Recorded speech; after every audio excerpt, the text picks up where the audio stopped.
Hola, bona tarda. Benvingudes a una nova xerrada de l'Errufé. En principi m'excusaré i per parlar en públic això no m'agrada gaire, parlaré en castellà, però vosaltres podeu fer les intervencions en la llengua que us sigui més còmoda, ¿de acuerdo? Hoy hablaremos lo primero agradecer, como siempre, a la Asociación de Veïns y a las entitats Marginarro que organizan en conjunto con el Errufé los debates que hacemos cada mes. Y el tema que nos convoca, que es el proceso constituyente de Chile, ¿no? Quienes conocen el Errufé saben que siempre hacemos debates que podamos anclar, de temas que podamos anclar al barrio. Y porque Chile, para hablar de un estado y que está a 11.000 kilómetros, porque muchas de las cosas que derivaron en el proceso que llevó a la demanda de una constitución, las causas, ¿no? Es la imposición del neoliberalismo, que es la misma causa para muchas de las luchas que muchas veces presentamos aquí. También porque es un proceso que puede dejar aprendizajes, que es interesante debatir, y también porque tenemos unas ponentes maravillosas que nos acompañan aquí y que son vecinas del barrio también, así que eso demuestra también el anclaje que tiene el barrio. Nos acompaña Judith Muñoz, que es profesora de la UB, doctora en Sociología, licenciada en Trabajo Social y diplomada. ¿Tú lo aprendiste? Me lo sé, más o menos. En políticas públicas y en estudios de género también.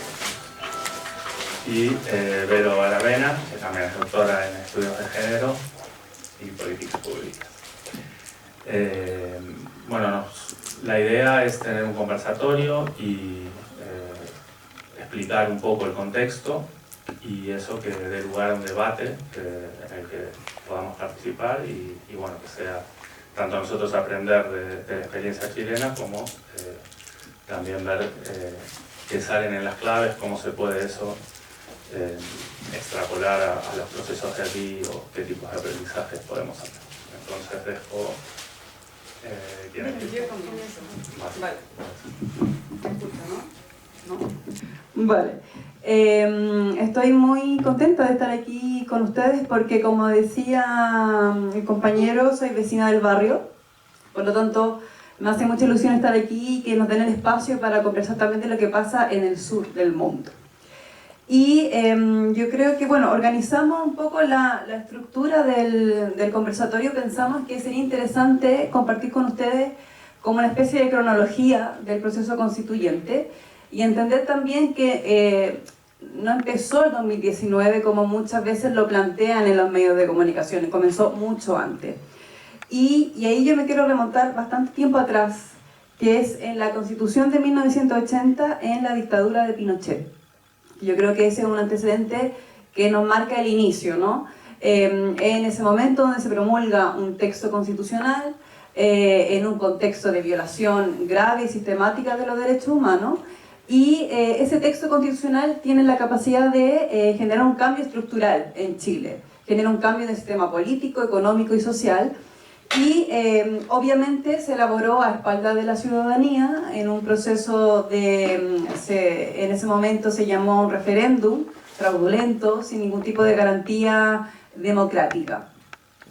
Y se instala un Estado subsidiario, ¿no? Donde el Estado tiene un papel muy circunscrito a poder evitar la pobreza extrema, básicamente es eso, y le otorga al mercado la capacidad de otorgarnos servicios fundamentales y básicos como la salud, la educación, pensión, etc.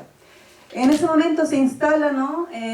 Se implanta la Constitución en dictadura, se acepta en la transición y se valida y se profundiza en la democracia.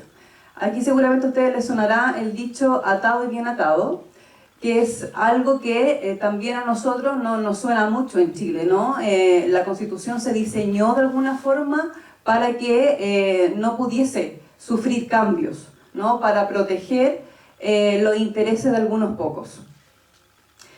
Y este modelo que se instala en la época de la dictadura genera un impacto en la vida de las personas, ¿no? Y de las familias que viven en Chile.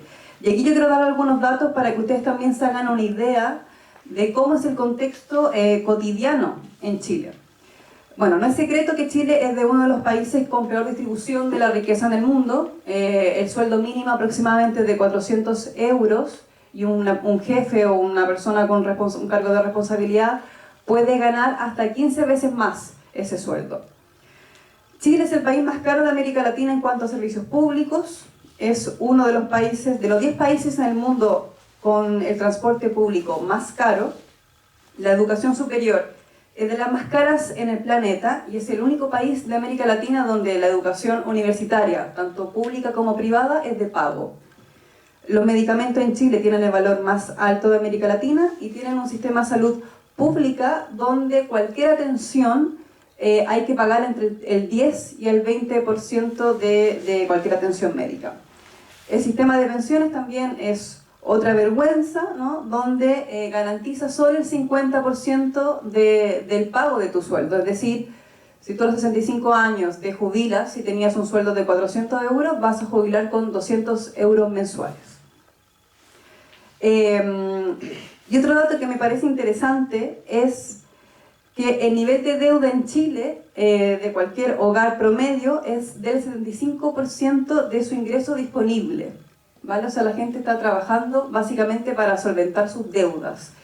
Y hay que tener ojo con esto porque en Chile la gente se endeuda no tan solo para hacer una reforma en su casa, para renovar la lavadora o para hacer vacaciones, sino que también para comprar la cesta de alimentos mensual.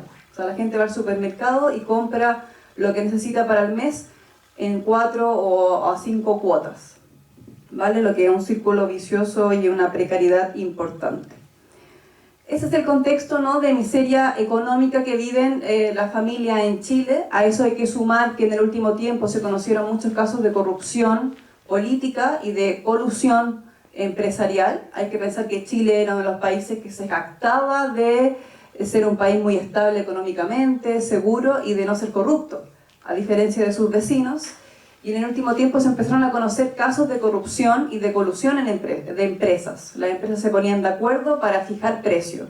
Estamos hablando de la colusión de farmacia, pañales, pollo, etc. Esto generó obviamente un malestar, ¿no?, en la sociedad profunda. El modelo se fue cada día desmontando, dejando en evidencia que es incompatible, ¿no?, con la vida. Y eso fue generando una serie de manifestaciones que, como les decía, la manifestación del 2019 es una manifestación particular, que ya lo hablaremos, pero antes de esto hay muchas otras manifestaciones importantes en Chile y que la mayoría tiene que ver con manifestaciones lideradas por estudiantes y por el movimiento feminista, ¿vale? O sea, también había presencia de personas que defendían los derechos humanos, ¿no?, personas que defendían los derechos ambientales y por supuesto también los derechos indígenas. ¿Qué pasa el 2019? El 2019, en el contexto del gobierno de Sebastián Piñera, hay un alza del metro de 30 pesos, no sé cuántos céntimos será eso, 3 céntimos, muy poco. Pero la situación era tan precaria en ese momento, estábamos con un gobierno neoliberal de recorte a la inversión social, con trabajo muy precario, por lo tanto una subida del metro era algo bastante catastrófico para la familia en Chile.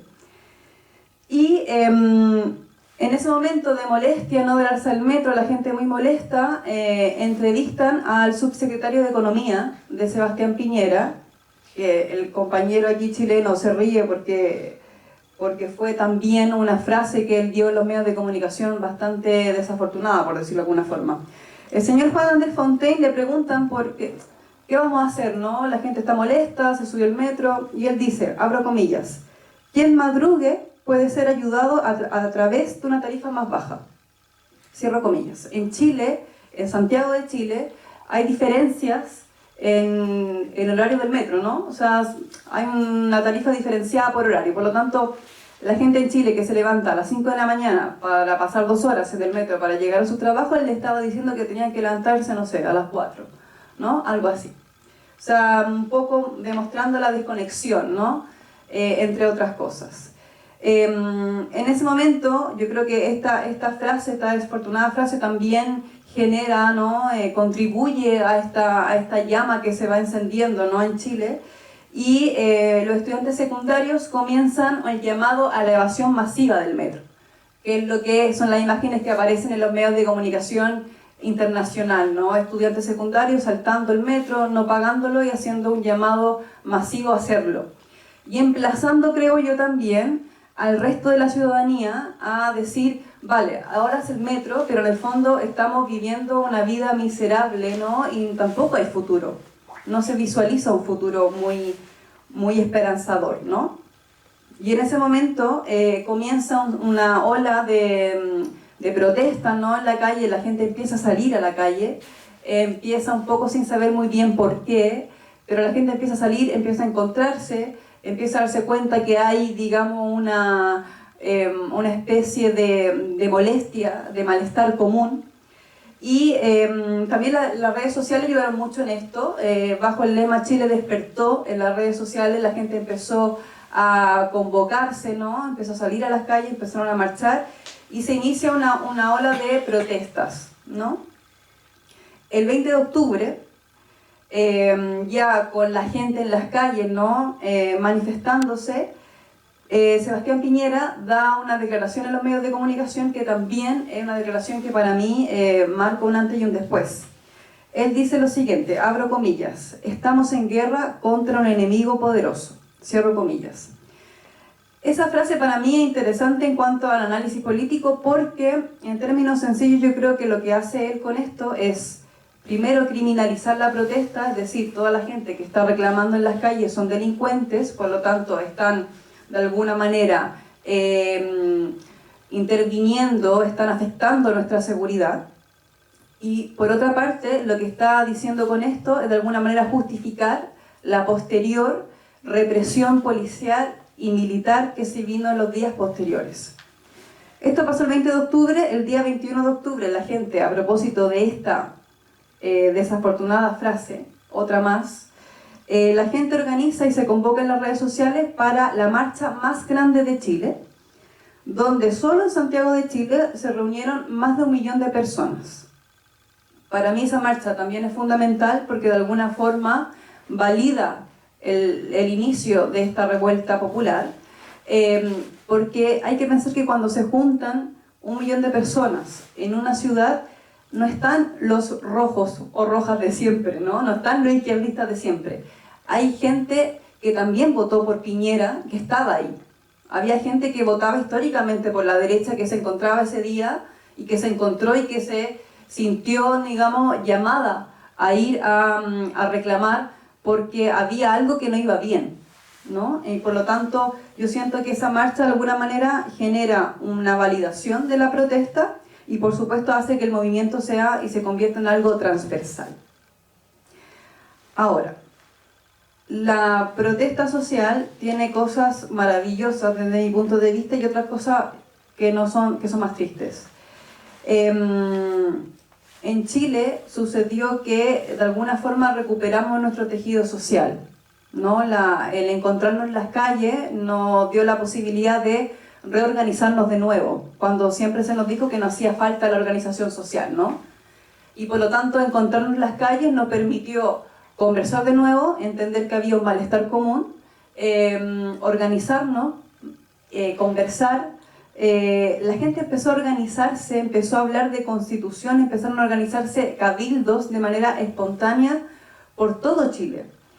Hay que decir también, y aquí un paréntesis, que no es la primera vez que en Chile se habla de constitución, de un cambio constitucional. Este es un movimiento que se viene arrastrando desde 2013, ¿vale? Que durante el gobierno de Michelle Bachelet, en el 2015, ella anuncia un proceso constituyente, no con las mismas características de este, pero sí se generan algunos cabildos que luego no fueron muy fructíferos y que luego con la llegada de Piñera quedaron, digamos, no lograron avanzar.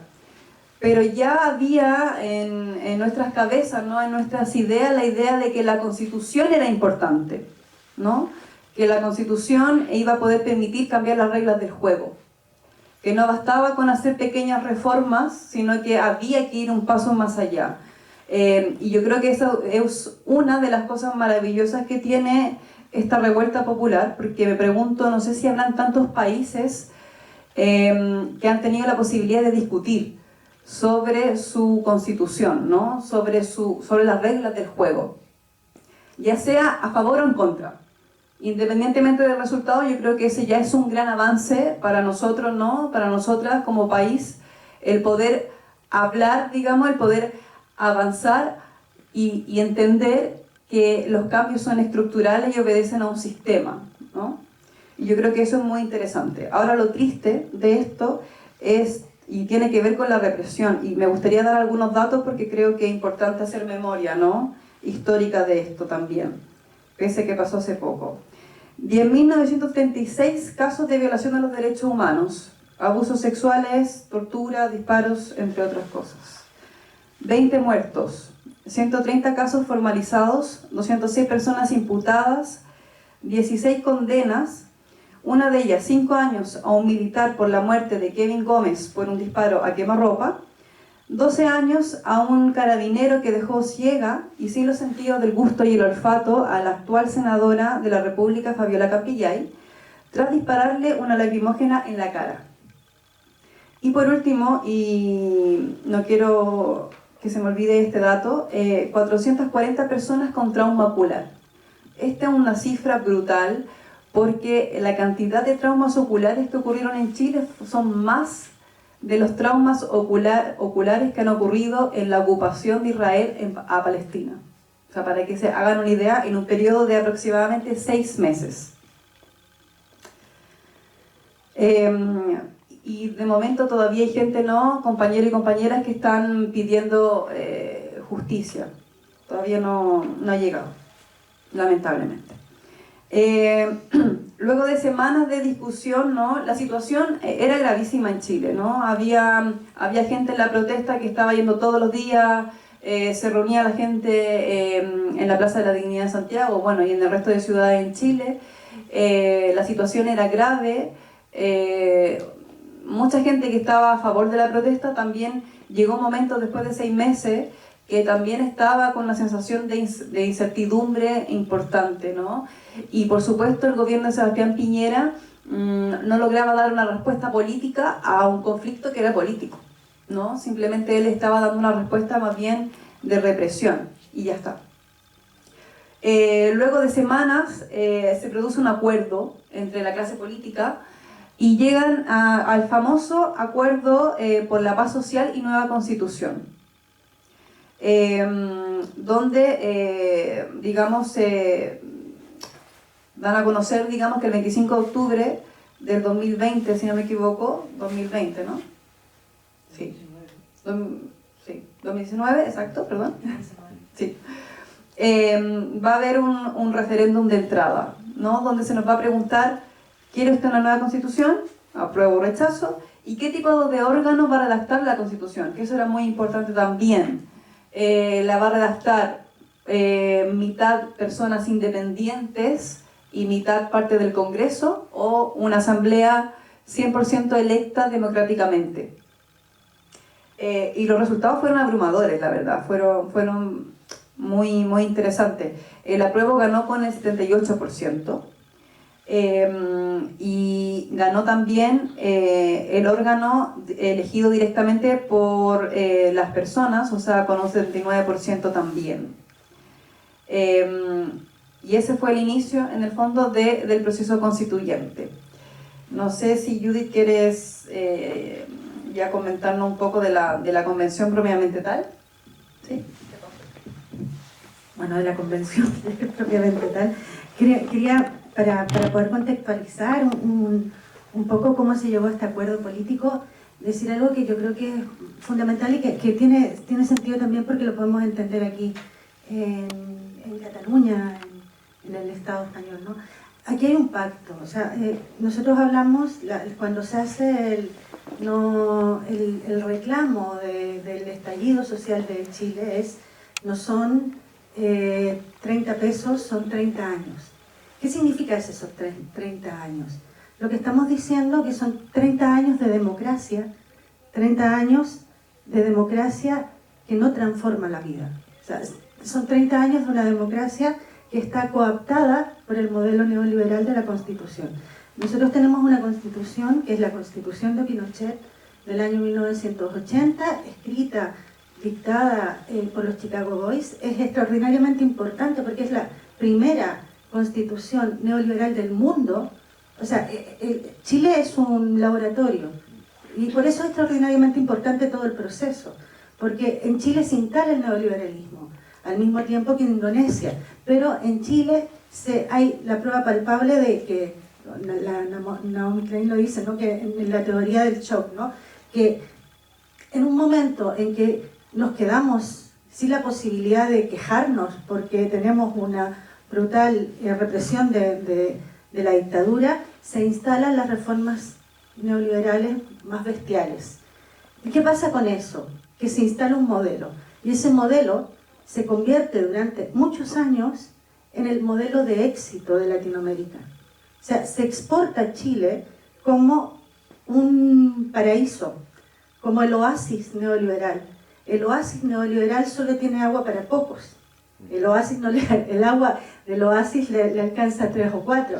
Pero sin embargo, y ahí la comunidad internacional fue cómplice, y hablo del conjunto de los estados y de las instituciones internacionales, de la Unión Europea, del Banco Mundial, fueron cómplices de decir, este es el modelo. Y el modelo de Chile es exitoso porque ese modelo es en una situación se instala y se blanquea de alguna manera. Luego llega la democracia en Chile, estamos hablando de democracia. ¿Y qué pasa? Que hay un pacto. Y ahí es donde quiero llegar a las similitudes con los pactos. El pacto de la transición. ¿Cuál es el pacto de la transición española? Hay un pacto de la transición. La Constitución se escribe en otras condiciones, la Constitución española se escribe de otra manera. Pero en Chile, luego, cuando llega la democracia, el pacto es, el modelo no se toca, el modelo no se toca, y los derechos humanos se quedan a medio morir saltando, se dice en Chile. Pero se quedan en una situación de bruma. No hay castigo, no hay... Por eso después, recordar que tenemos a Pinochet, el año 98, aquí, apresado, detenido en Londres, pero que llega y levanta el bastón a su llegada a Chile con una imagen icónica de cómo la democracia chilena estaba recibiendo al dictador. Por lo tanto, aquí tenemos un dictador que muere en la cama en España. Nosotros tenemos un dictador que muere también en la absoluta impunidad en Chile. Y eso es el pacto de esta democracia de estos 30 años. ¿Por qué son 30 años? Porque el modelo cada vez se va instalando, no solamente en la estructura social, sino que también en el pensamiento, en la forma de habitar Chile, en la forma de vivir Chile. Cuando yo llevo 20 años aquí, que es bastante tiempo, mucho tiempo, y cada vez que yo volvía a Chile, sentía que la gente tenía esta capacidad de reflexionar sobre aquellas cosas que estaban perdidas, pero al mismo tiempo se incubaba, como decía Verónica, un proceso muy potente de rechazo a ese modelo. Pero ¿qué pasa cuando la democracia te defrauda? ¿Qué pasa cuando tienes un modelo que en teoría votas? ¿Qué pasa cuando estás votando constantemente y esa democracia no responde a aquello que tú creías? Esta democracia incapaz de cambiar el modelo. Esta incapacidad de cambiar el modelo son estos 30 años que decía la gente. Nosotros tenemos un estallido social en democracia. Tenemos un estallido social en democracia. Por lo tanto, ese estallido se hace en función también de este modelo, de estos pactos que no cambian. Y por lo tanto, en el momento de llegar a este acuerdo político, que es el que menciona Verónica, hay que darle salida, la gente, el aparato político de los distintos actores políticos en Chile, pensar que la gente ha desbordado lo institucional. La institución ya no funciona, la institución no resuelve. La institución no está resolviéndolo, el estallido social.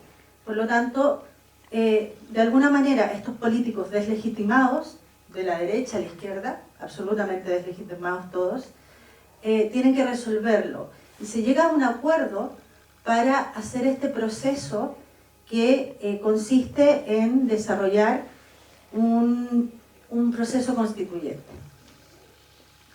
Este proceso constituyente tiene como primer elemento un plebiscito de salida, perdón, plebiscito de entrada, que es el primero que define qué es, que si se quiere o no una nueva constitución, y luego la modalidad. ¿Quién tiene que escribir esa constitución? Se hace ese plebiscito, gana la opción modificar la constitución, y además gana que esta constitución sea elaborada por una asamblea, por algo que podríamos llamar una asamblea constituyente, por gente electa. Y lo que es extremadamente interesante también es que una de las grandes cosas que se establece es que sea por primera vez en el mundo una comisión constitucional paritaria. O sea, igual número de hombres y mujeres. Y otro elemento muy interesante es con escaños reservados para los pueblos indígenas. Dos cosas que, visto desde afuera, yo cuando miraba a Chile decía, pero esto es maravilloso. Esto es, lo que está pasando no está pasando en ningún país del mundo. O sea, ¿qué manera? Entonces empiezas también a generar, y yo creo que no solamente a mí, sino que a mucha gente que sigue los procesos democráticos y políticos de América Latina, una esperanza, ¿no?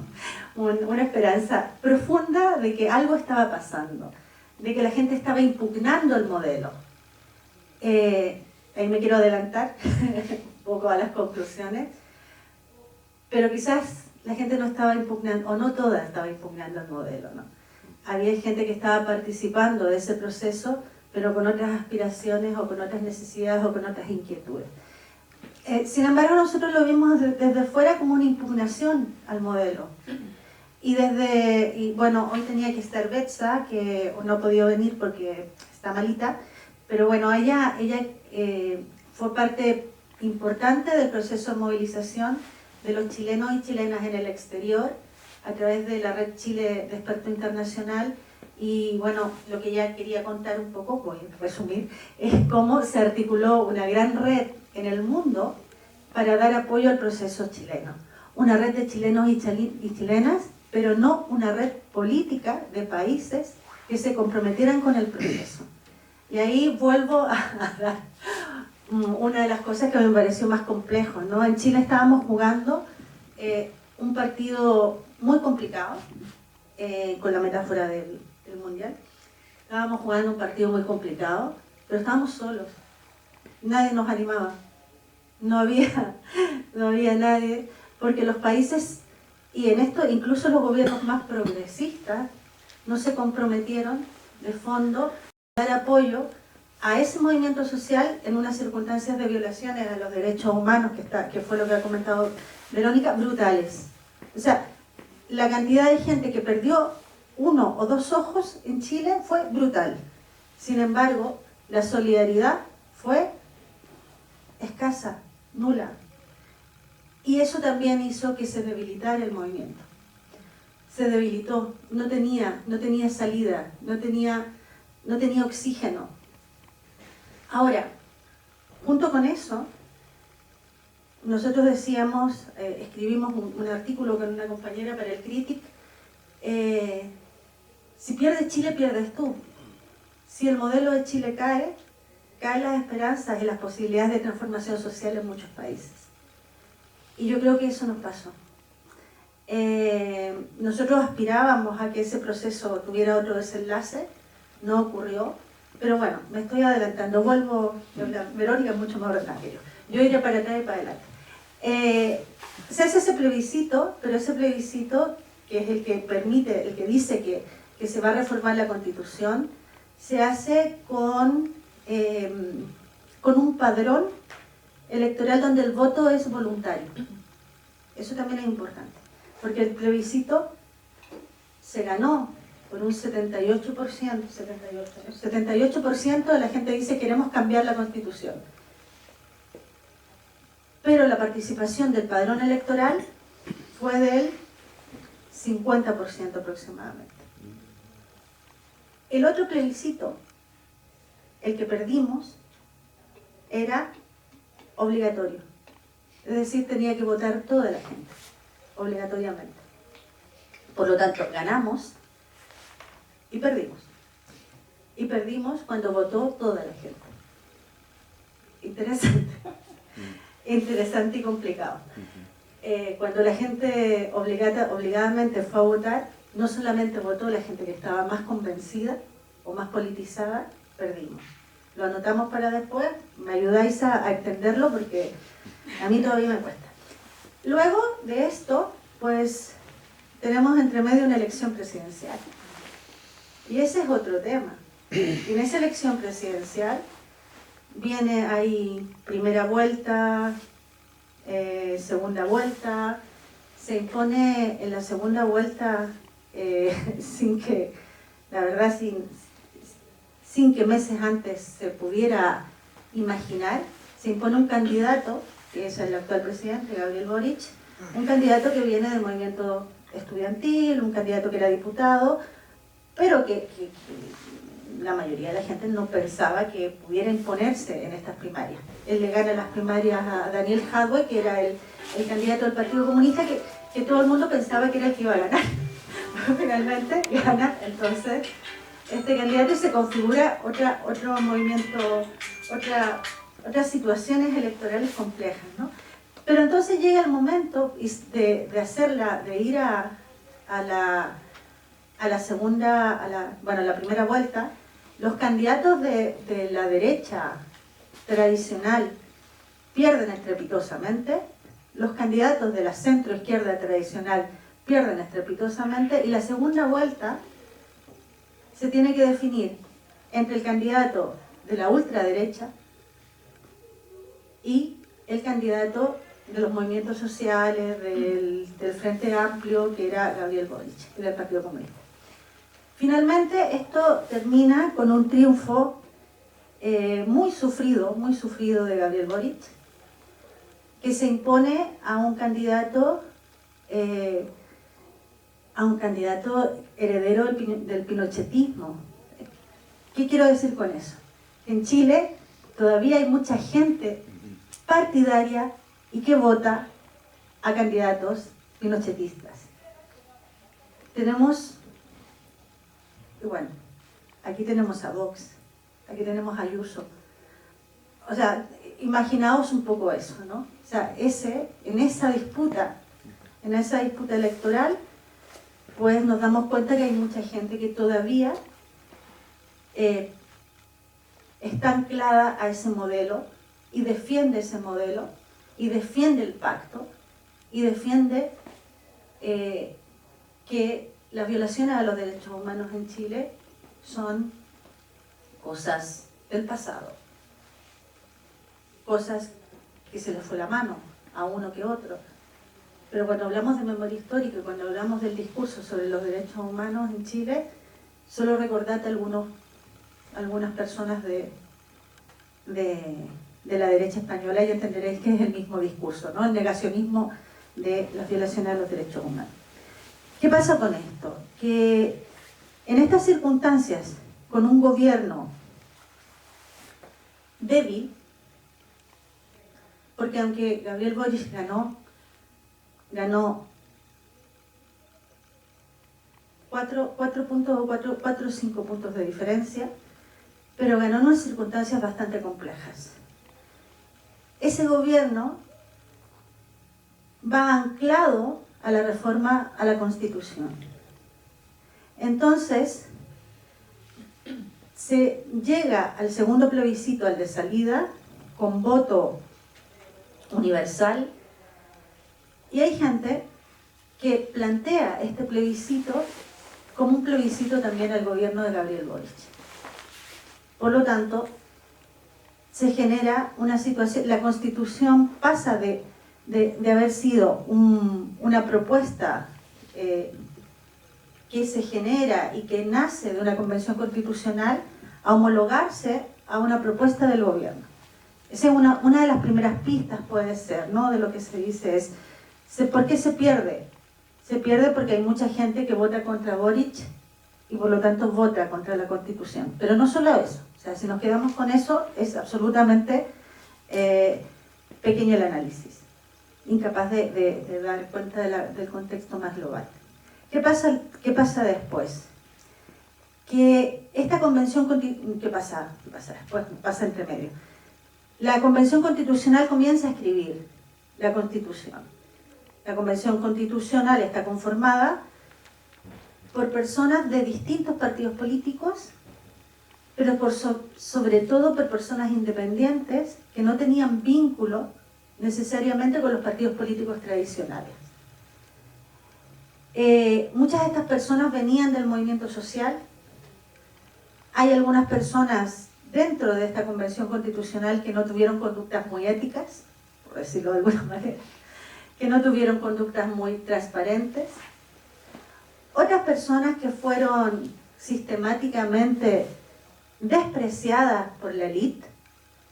La élite chilena sigue teniendo mucha fuerza, sigue teniendo el control de los medios de comunicación y se dedicó continuamente a desprestigiar a una gran cantidad de las personas que participaron y eran parte de esta convención constitucional, y al mismo tiempo se va generando también una cierta odiosidad, ¿no? Se va generando un clima de rechazo a los convencionales, de rechazo a la gente que estaba escribiendo la Constitución,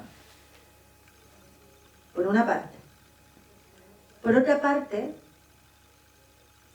primera cosa, voy repitiendo. Primera cosa, el plebiscito a Boric. Segunda cosa, el rechazo a los convencionales. Esta mirada de sospecha, de descrédito de los convencionales. Cuarto elemento, fake news. Eso ya lo conocemos. Se instala un aparato o sea, hay datos, ¿no?, de cómo se manipulan las redes sociales y se manipulan las informaciones a través de cientos de bots para plantear que la Convención Constitucional, de aprobarse la nueva Constitución, la gente perdería, por ejemplo, su casa. No, la gente no va a perder su casa, pero se instala la idea de que la gente se quedaría, si ganaba la Constitución, la gente se quedaba sin casa. Es extraordinariamente complejo el debate sobre los pueblos originarios, porque se plantean algunas ideas centrales respecto de los derechos de los pueblos indígenas y al mismo tiempo emerge un gran rechazo, con bases racistas también en nuestro país, contra estos avances de los pueblos originarios. Se dice que van a tener tribunales independientes. No era así, como tal. Sin embargo, se instala la idea de que los pueblos originarios iban a tener tribunales independientes y van a estar por sobre la justicia, ¿no? Y una serie de otros elementos. Fake news, desprestigio de los convencionales. El elemento más importante yo creo que de todo esto es cómo se llega a un momento en que la convención constitucional el documento de la convención se empieza a difundir y se empieza a entregar, pero la gente no necesariamente lee lo que está en la Constitución, sino que entiende aquello que quiere entender y aquello que le dicen y aquello que le parece. Es que es muy complejo, es muy complejo. Imaginaos en un tiempo tan pequeño que os llega una Constitución y os digan, vale, votarla. O sea, yo no fui capaz de leérmela completa. y yo pienso que mucha gente tampoco. Entonces, y luego entender la complejidad jurídica de una constitución, sin acompañar esto de procesos de educación popular, sin acompañar esto de procesos ¿por qué? Porque entre medio tuvimos una pandemia, porque entre medio perdimos la calle, porque entre medio muchas cosas, ¿no? Pero ese proceso no se acompañó de un movimiento capaz de explicar o de instalarse, de llegar a la ciudadanía para explicar qué es lo que estaba, qué era lo que realmente decía esta Constitución. Y como cuarto elemento, o como quinto ya, no lo sé, además de la complejidad del texto, de la complejidad del proceso, yo diría que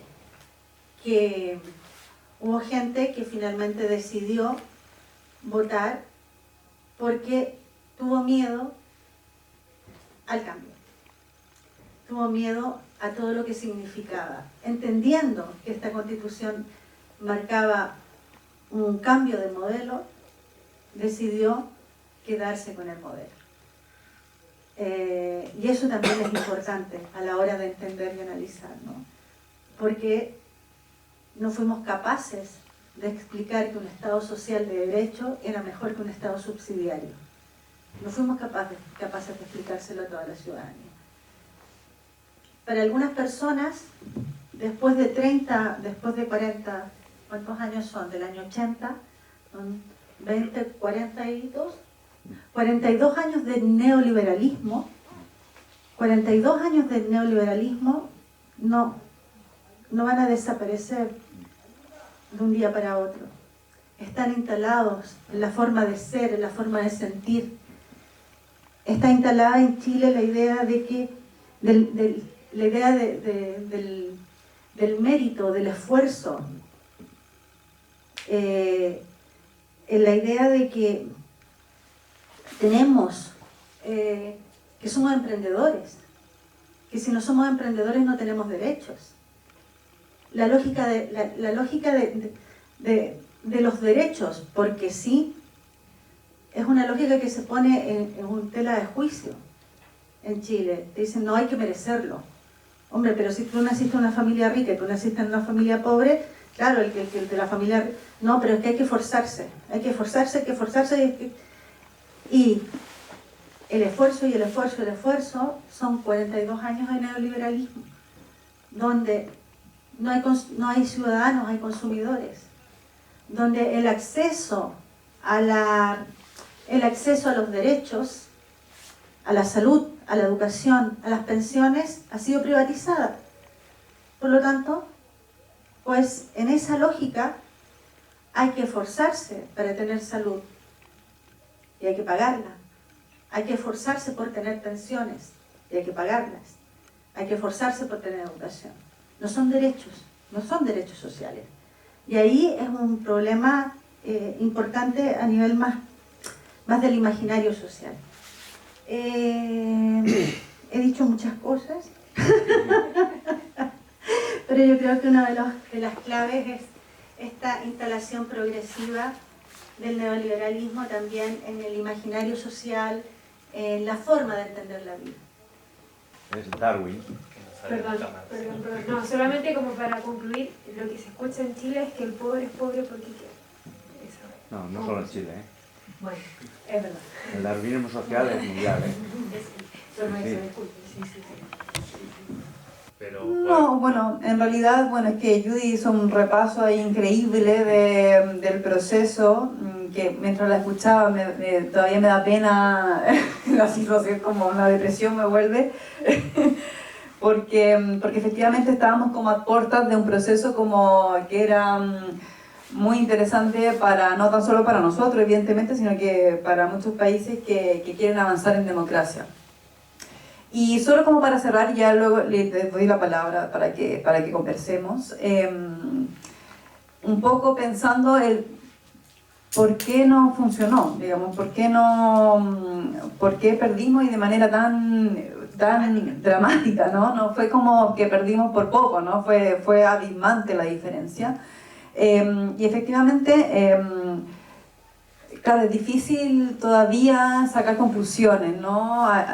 También es multicausal, hay muchos elementos que conjugaron en esto. Muchos decían que el texto era demasiado avanzado, que el texto solo representaba a las izquierdas, que la sociedad chilena en el fondo es muy conservadora todavía, por lo que decía Judith, ¿no? Por los años de neoliberalismo, que la plurinacionalidad fue nuestro talón de Aquiles, que la plurinacionalidad activó un sentimiento nacionalista que estaba ahí escondido, pero que se activó rápidamente, ¿no? Que era muy feminista, o que incluso los derechos de los animales que se estaban defendiendo alejaba el mundo rural del texto constitucional. Yo creo que si este análisis se impone, queda claro que de reactivarse un proceso constituyente en Chile, hay que hacer un texto que deje tranquilo a parte de la derecha, lo que implica pactar, ¿no? Hay que pensar que estos mismos planteamientos, este mismo marco de referencia, se utilizó también para decir que el proyecto del presidente Salvador Allende no funcionó porque no fue capaz de convocar a la democracia cristiana. Por lo tanto, si nos ponemos en ese plan, ¿cuál es la lección de esto? Es que en Chile no se puede gobernar si no se pacta o no se hace un consenso con la derecha. Y yo creo que esto en parte es cierto, yo creo que en parte nos da antecedentes para entender la realidad política de Chile, pero yo creo que este argumento peca de derrotismo al no asumir que siempre, o al no asumir la centralidad que tienen los mecanismos que determinan las ideologías como principal terreno de combate político. Para mí, la ideología no es estática, ¿vale? Muchas veces entendemos que la gente que es de derecha siempre, y la gente que es de izquierda toda la vida. Y para mí la ideología es dinámica, cambia. Es más, Chile para mí no necesariamente es un país conservador, no fue conservador en el estallido social, no fue conservador tampoco a elegir a Gabriel Boric. Lo que creo que sucedió aquí es que al final la ideología en el fondo son consensos, o sea, no son consensos, no es algo como él decía estático, no es algo que se disputa constantemente y que en el fondo es un combate de los nuevos relatos y de los viejos relatos que se disputan en lo mediático. Lo que decía Judith también, que me parece un elemento muy interesante para incluir cuando pensamos qué pasó. El rol del poder mediático en Chile yo creo que fue fundamental para entender cómo se determinaron ciertos elementos, ¿no?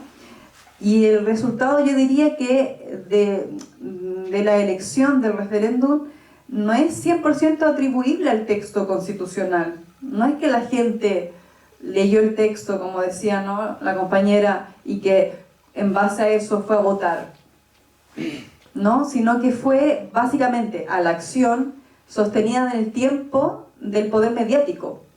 Y en ese sentido, la derecha, que es el que tiene el monopolio de los medios de comunicación en Chile, lo entendió muy bien desde el minuto uno, porque ellos no tan solo eran capaces de derramar fake news, que tienen un poder, ya sabemos, muy eficaz, sino que eran capaces de determinar los temas que se tenían que hablar.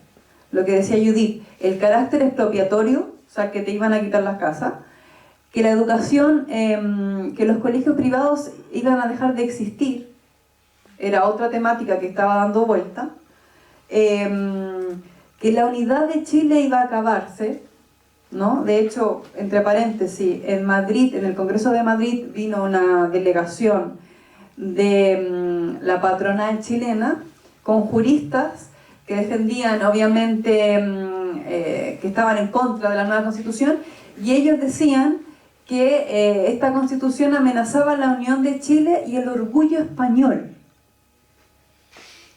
¿Ya? Para que se hagan una idea. Entonces, todos esos elementos que decía Judith, ¿no?, que la educación se va a acabar, que la educación privada se va a acabar, que la gente no va a poder elegir el colegio de sus hijos, que la gente indígena va a tener más poder, que los ciudadanos chilenos, todo ese elemento los determinó la derecha mediática. Ellos determinaron de qué se iba a hablar. Y la izquierda, que creo yo que como autocrítica hemos renunciado de alguna manera y hemos perdido peso ideológico, iba a los medios de comunicación básicamente a desmentir las fake news y a hablar de los temas que determinaba la derecha. La izquierda nunca fue capaz de instalar sus propios temas, nunca fue capaz de transmitir a la población que este texto nos iba a cambiar la vida para mejor. No fueron capaces porque no tenían el espacio, porque obviamente la izquierda no tiene un campo ideológico mediático importante. Por lo tanto, yo creo que ese es un elemento que la izquierda tiene que reflexionar. Hay que intentar avanzar en un reequilibrio de la correlación mediática de fuerza, porque vivimos en democracias mediatizadas y eso también se vive aquí, y es así. Y yo creo que es un elemento muy importante a tener en consideración cuando se habla de lo que pasó en Chile respecto a la Constitución. No es que seamos conservadores o seamos de derechas y por eso no funciona tan así, no es tan simple como aquello, creo yo. Yo creo que tiene que ver que al final la ideología, ¿no?, y los medios de comunicación tienen la capacidad de reactivar valores por sobre otros. En las sociedades y en Chile conviven diferentes valores, más conservadores y más progresistas. Y lo que hacen los medios de comunicación muy bien es poder reactivar unos valores sobre otros. Y la izquierda obviamente no tuvo la capacidad mediática de hacerlo. Por lo tanto, lo que hicieron fue reactivar nuestro lado más conservador. Y eso fue lo que primó, creo yo, en los resultados de la elección. Una cosa, Vero, lo que tú dices me hace acordar del concepto de España, Chilezuela, ¿no? Que sería como Españazuela. El marco mediático es el mismo. Nosotros aquí cada 2 por 3 tenemos una comunidad autónoma que se llama Venezuela, ¿no? O sea, todo lo que tiene que ver con España tiene que ver con Venezuela. Entonces, esta comunidad autónoma de Venezuela también en Chile opera como esta idea de que si aprobamos esta constitución nos convertiremos en castrochavistas venezolanos. O sea, es el mismo modelo mediático que funciona aquí para desprestigiar algo a partir de esto es ETA, nos faltaba ETA, la verdad, ¿no? Lo único que nos faltó es que la Constitución dijera que era etarra. Pero la Constitución, en el fondo, lo que nos ponían estos medios de comunicación era el marco de que si se aprobaba la Constitución nos íbamos a transformar. Y es algo extraordinariamente importante porque luego si uno lee la Constitución y la analiza, te das cuenta que no es una constitución rupturista, ni rojo chavista, muy alejada, ni siquiera, o sea, muy diferente, por ejemplo, a la del proceso bolivariano, o de la constitución de Bolivia o la constitución de Ecuador. No tiene nada que ver con eso, es muy diferente. Es una constitución que tiene cosas muy importantes, como la consagración. Era el primer país que consagraba el derecho a la naturaleza. El primer país que establecía que constitucionalmente luchaba contra el cambio climático. O sea, el primer país del mundo, ¿no? O sea, tenía el tema del debate sobre la discapacidad, el tema de incorporar todas las referencias a, por ejemplo, en Chile los bomberos no reciben salario. Esto por primera vez se dignificaba a los bomberos. O sea, había cosas que tú dices, esto es castrochavista bolivariano, pues si es castrochavista bolivariano voy con ello, ¿no? Pero que era una constitución que luego la revisabas y era socialdemócrata, no era rupturista, no cambiaba el modelo, no cambiaba en esencia, ¿no? Nos transformábamos en un modelo muy diferente, o sea, se consagraban, se pasaba del Estado subsidiario, es decir, del Estado que solo subsidia a los pobres, a un Estado social de derecho. ¿Qué es lo que tenemos aquí? ¿No? O sea, tampoco era... Bueno, pero a lo que quiero ir con eso es que fue tan importante esa instalación de la idea de rechazarlo, porque nos convertiríamos en eso que no queríamos ser, que al final también se puede descubrir como ese lenguaje, el mismo lenguaje que utiliza la derecha trumpista en el mundo y que que es la misma que utiliza aquí Vox también, ¿no? El rechazo, el tema de la criminalización, el tema de la criminalización de la diferencia, también es un tema que forma parte de estos relatos mediáticos internacionales. Eso, lo que decía.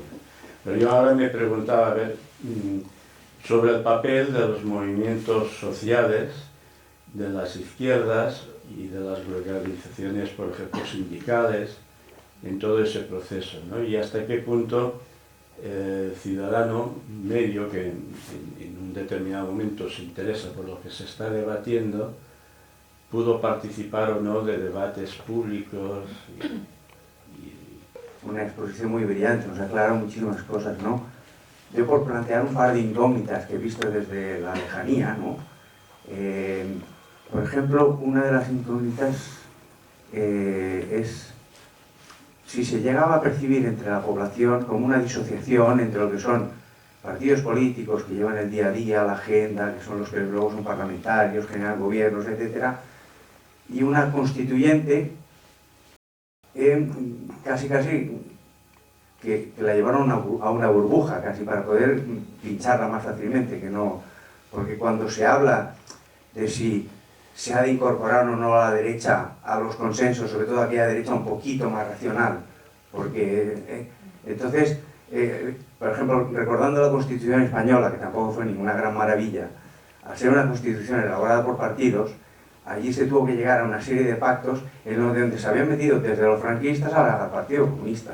Y entonces, de alguna manera, eso fragua una conexión partidaria y acción pública, porque ahora no se quiere recordar mucho, pero la Constitución, que ahora se dice que no fue ninguna maravilla, hubiese podido ser muchísimo peor si no hubiese habido una movilización social en la época, de movimientos sociales, sindicatos, etcétera, que ahora nos los quieren aquello olvidar como, pero hubo una fuerte movilización social. Mañana hay una presentación de un libro de Xavi Domènech que precisamente reivindica parte de ese legado de que nos han querido hacer pensar de que lo que sí que hubo una continuidad fue del mundo empresarial, que luego se recicló en la patronal actual que tenemos, que ya venían de enriquecerse con el franquismo, como ocurrió en Chile.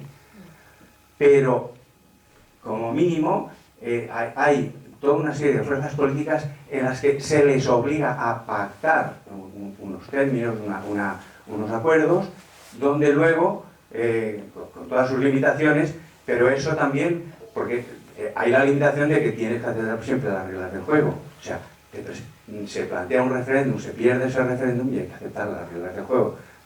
Entonces, esa es una problemática que me parece a mí que en el caso chileno ha generado como una excepcionalidad, que ha tenido una gran excepcionalidad para enseñar al mundo cómo se puede diseñar una gran constitución, pero luego me parece a mí que al faltar, no diría dicotomía, disociación, pero al faltar como una cierta conexión, la izquierda ha quedado muchísimo más aislada y Partido Comunista de Derecho no tuviese nada que ver con esa constitución, ¿no? Pero eso lo hago con nosotros y es más fácil entonces dinamitar eso.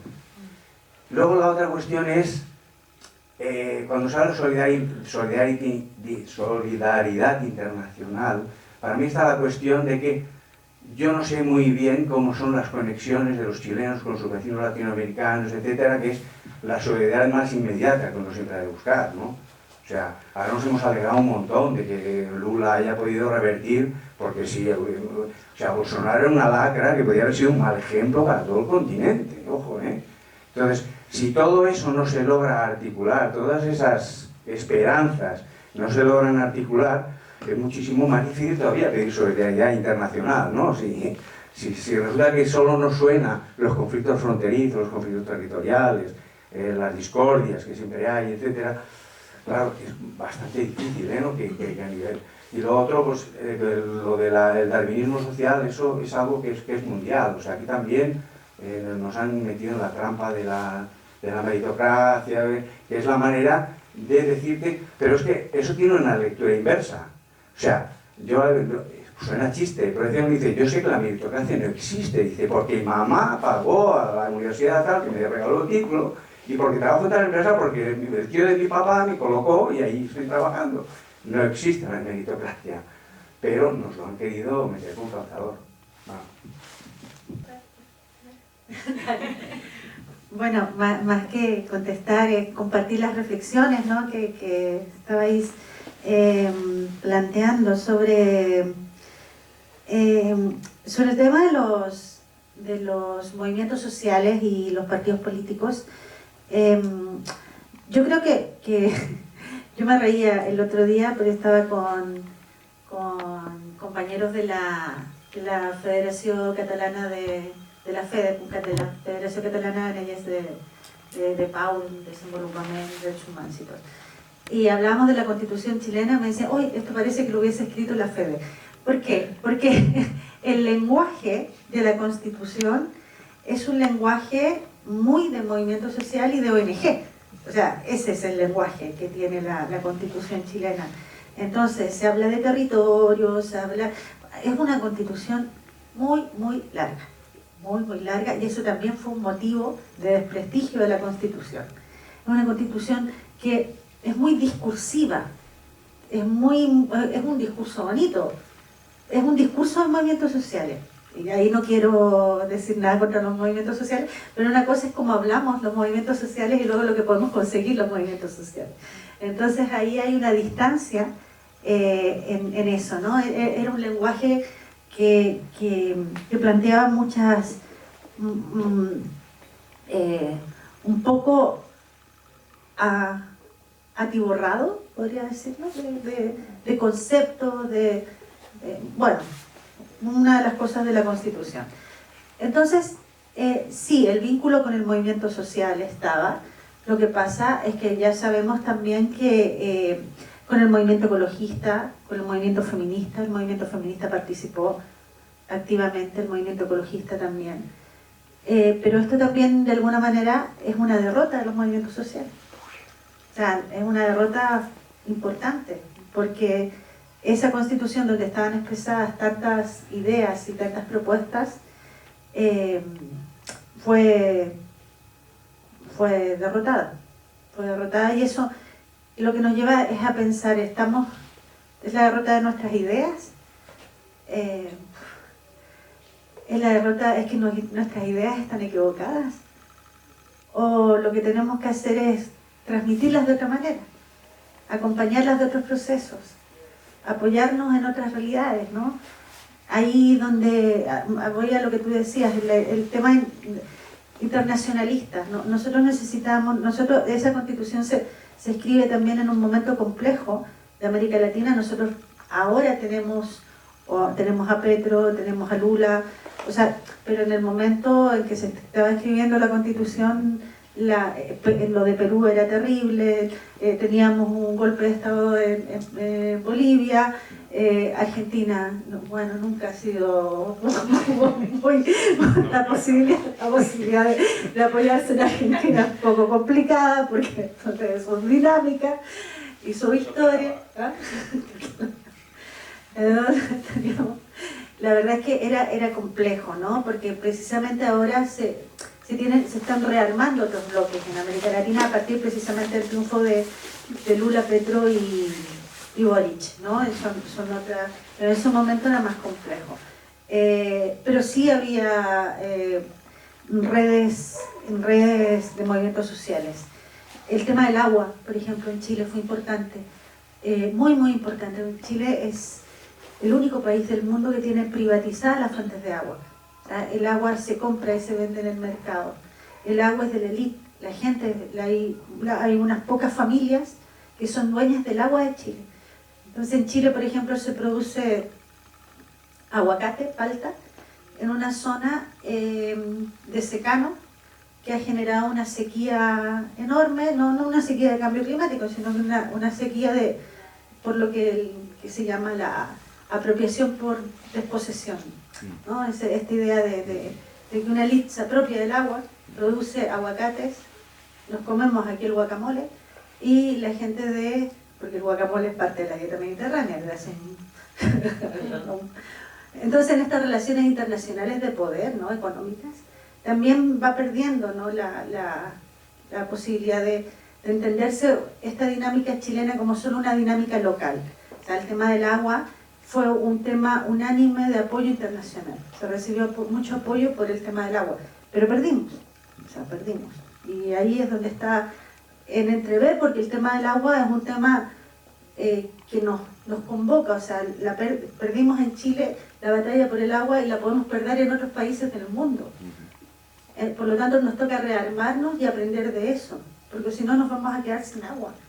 Y eso es brutal, o sea, eso es brutal, y eso está pasando en Málaga, o sea, está pasando aquí en el territorio, está pasando en lugares mucho más cercanos a los que creemos.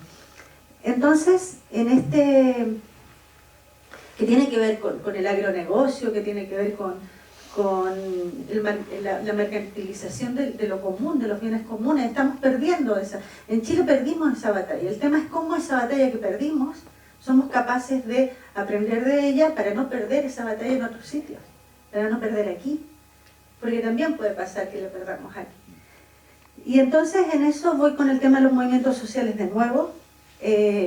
Movimientos sociales, apoyarnos, dialogar, trabajar y también tratar de, yo diría, traducir a la gente, hacer de intérpretes, la cosa como hermenéutica, ¿no?, de traducirle a la gente realmente lo que estábamos intentando decir. El movimiento sindical en Chile es muy débil.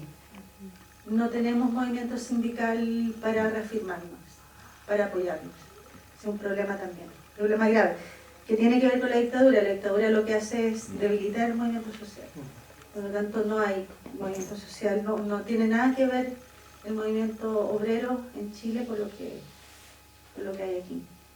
Y bueno, luego la Constitución. La Constitución española es lo que tiene, ¿no? La Constitución española se hace también con unas circunstancias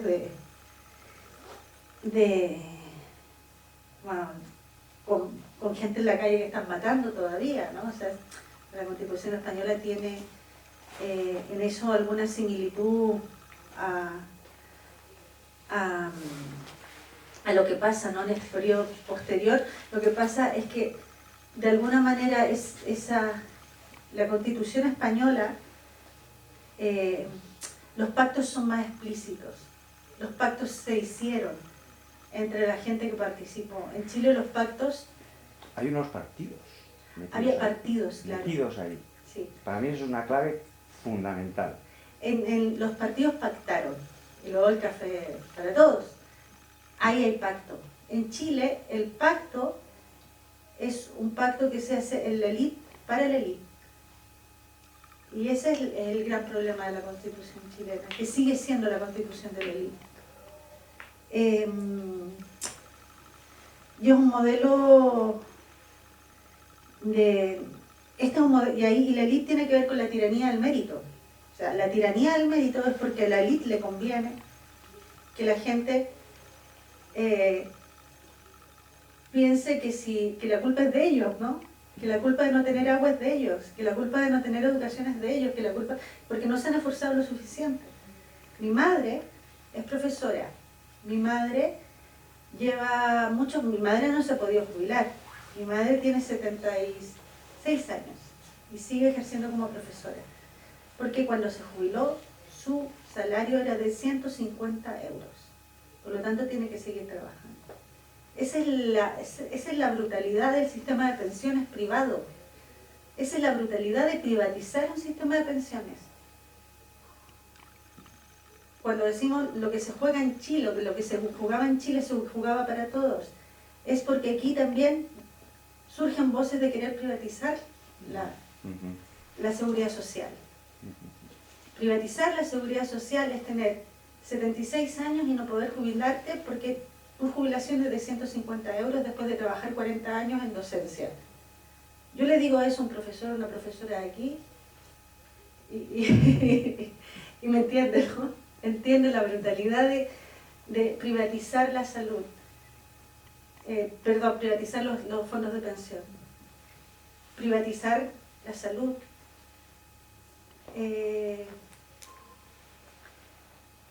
¿Cuál es el medicamento que se usa para la presión aquí, que todo el mundo usa?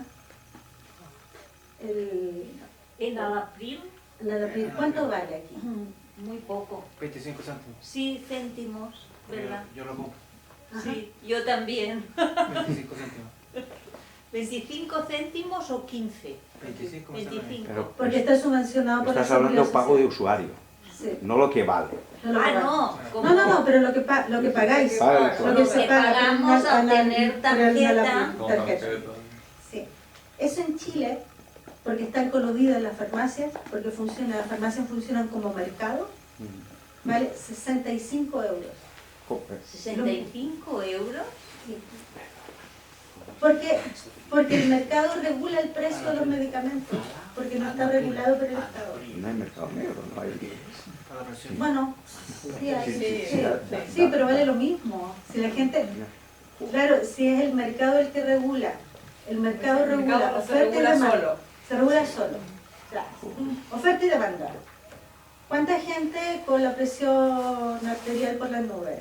Más sube el medicamento. Eso es lo que pasa con... Ese es el sistema chileno. No voy a contar más desgracias, pero al final, entonces, la gente lo que dice, hombre, pero si estás enfermo es que, bueno, pues... Es no culpa conseguimos. suya. Es culpa tuya. Que A no has ver, conseguido el dinero. sabe mal decíroslo y suena muy cruel, pero es cierto que cuando se ha querido plantear a la gente que entendieran a dónde llevaba el neoliberalismo, el lobo feroz que siempre se presentaba ha sido Chile. O sea, la gente siempre se ha dicho, si quieres presión pública, mira lo que pasa en Chile, si quieres perder tu salud, mira lo que pasa en Chile. O sea, siempre se ha presentado como en los cuentos a los niños que presentan el lobo feroz de Chile. Así, Claro, sí. pero el lobo feroz para algunos.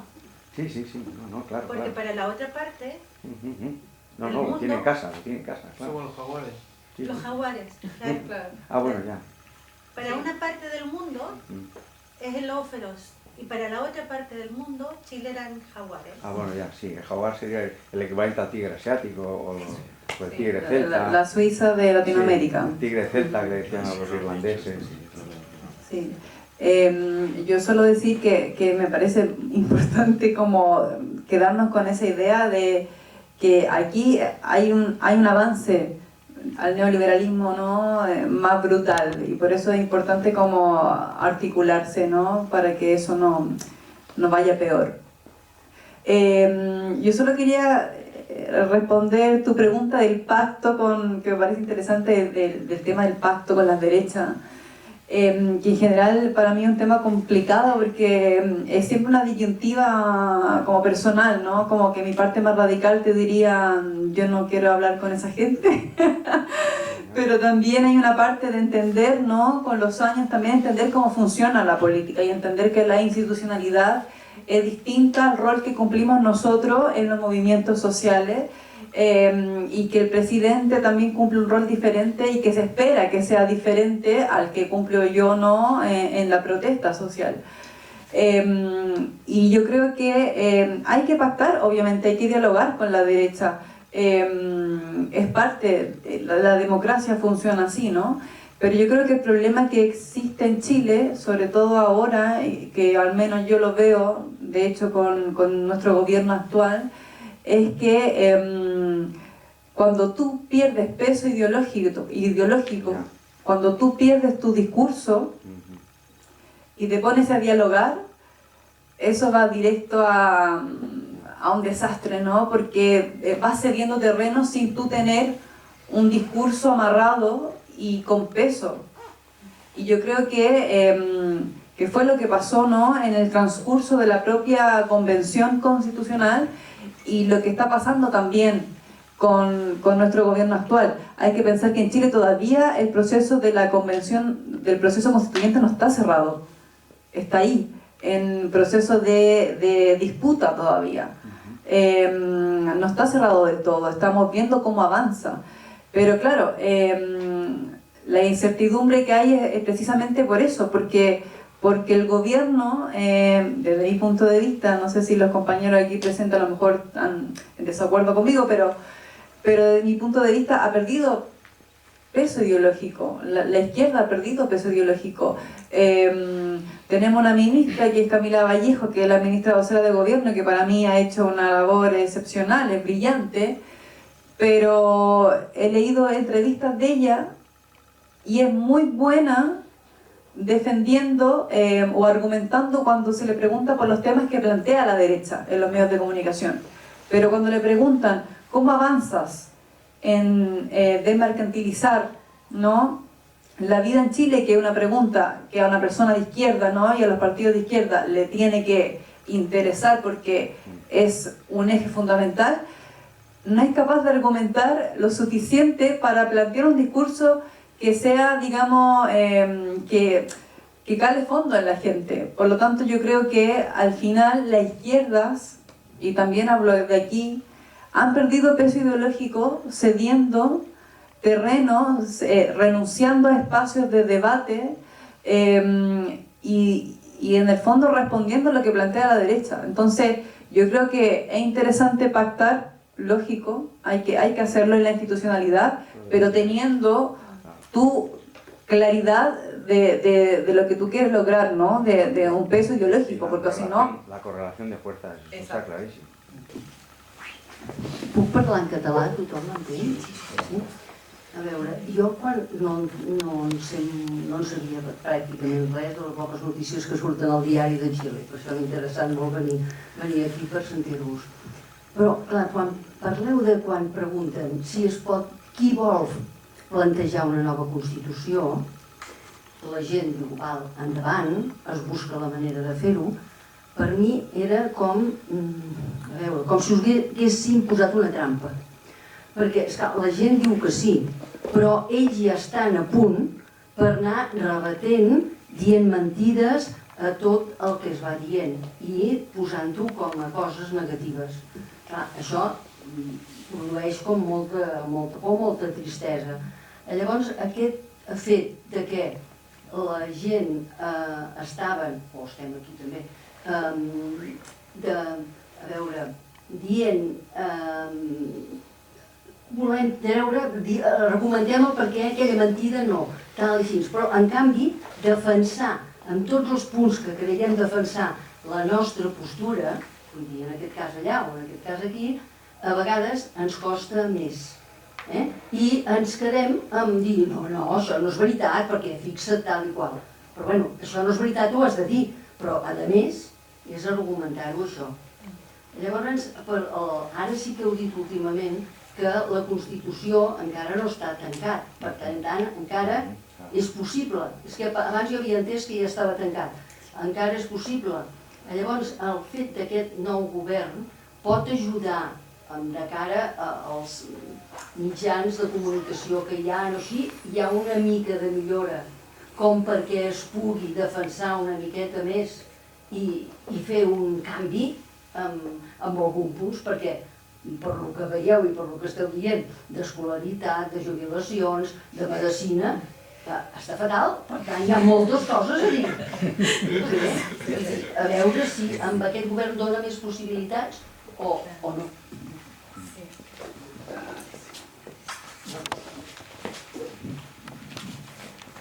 Jo volia preguntar també en aquest sentit,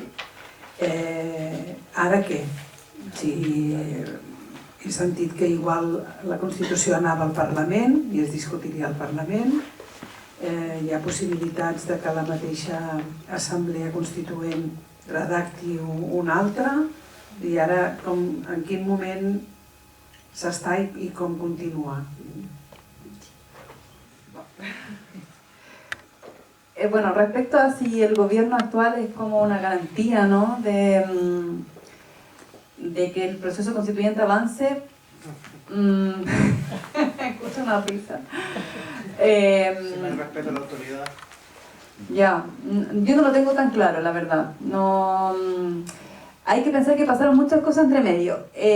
Cuando estaba la campaña para el referéndum de salida, la derecha salió con un argumento que era: nosotros llamamos a que la gente rechace para reformar.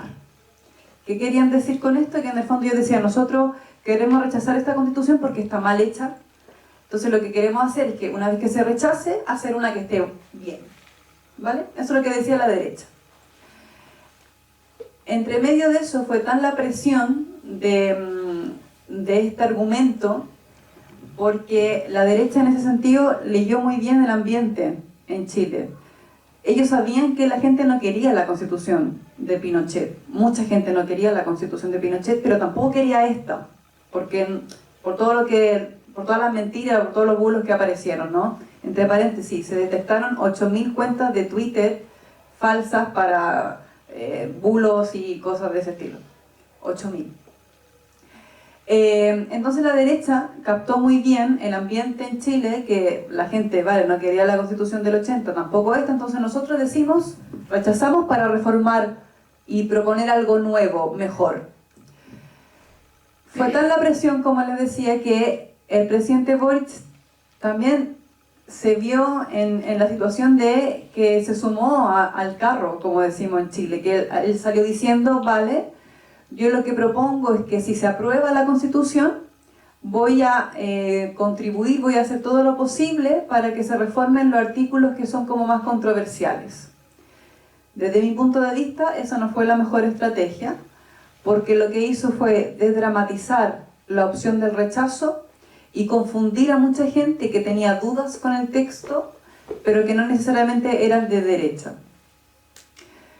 Por lo tanto, yo creo que actualmente la situación todavía no se sabe qué va a ocurrir. Cuando ganó el rechazo, lo que pasó fue como empezaron a cobrar la palabra a la derecha. Ustedes dijeron que había que rechazar para reformar, y ellos dijeron que no. No, se hicieron los desentendidos. Negaron totalmente eso, lo que habían dicho, digamos, anteriormente. Pero ellos también están divididos. También hay parte de la derecha que supuestamente quieren avanzar en un proceso constituyente. Hay otra que está totalmente, que se niega rotundamente. Por lo tanto, eso no está cerrado. Pero no, yo no sé si el gobierno... a ver, yo creo en la voluntad del presidente de que tengamos una nueva constitución. Creo genuinamente en su voluntad. Pero una cosa es la voluntad del presidente, ¿no? Y otra cosa es lo que sucede en la correlación de fuerzas, ¿no? Hay que entender que llegando al gobierno no se tiene el poder, ¿no? Ahí no radica todo el poder. Por lo tanto, hay muchas cosas que están entrando en juego y no sé cómo ir a avanzar ese proceso. Yo creo que si es que avanzan, no tengo dudas de que tengan las mismas garantías o las mismas condiciones que tenía la inicial, ¿no? Que para mí son importantes, que sea paritaria, que tenga escaños reservados, etc. No sé si va a cumplir con esas condiciones, ni con el nivel de participación que tenía la inicial.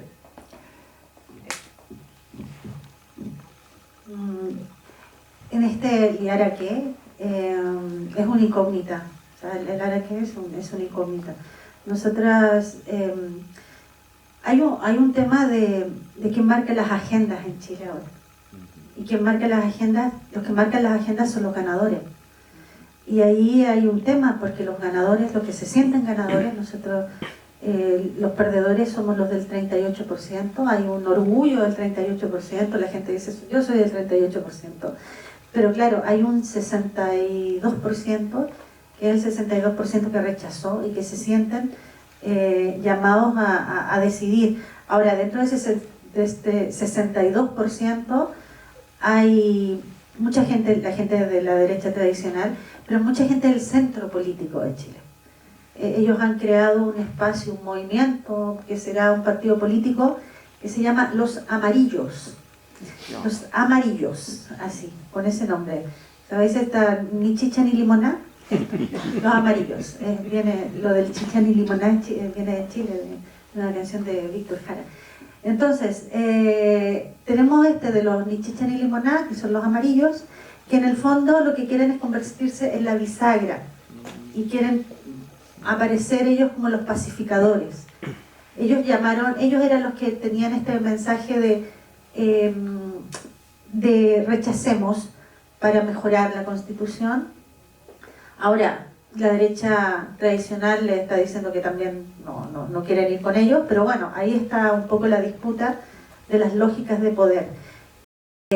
Y efectivamente hay los ganadores, en este caso está centro derecha. Debo decir que esto de los amarillos, mucha gente que venía de los gobiernos de la concertación cercanos a la democracia cristiana, a algunos sectores del Partido Socialista, que están en esta posición. ¿Os imagináis estos varones del PSOE? Lagos, no. Lagos tuvo una posición muy ambigua en la Constitución. De hecho, seguramente estuvo en amarillo. Es amarillo, sí. A diferencia de Michelle Bachelet, que Michelle Bachelet sí tuvo una posición decididamente de apoyo a la Constitución, pero Lagos no.